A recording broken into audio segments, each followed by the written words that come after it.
BJD को झटका। विधायक अरुण साहू गड़े छड़ भांगिला केंद्र समवाय बैंक परिचालना बोर्ड।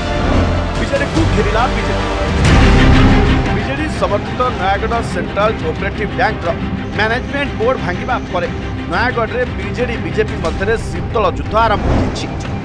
एही बैंक परिचालना बोर्ड रे कोटी कोटी टंका अनियमितता अभियोग आसिबा परे बोर्ड को भांगी दिया जिबा सह अनियमिततार तदंत ईओडब्ल्यू करिबार चिठी होइछि। नयागढ़ वासी का अभियोग थिला और नयागढ़ रे जो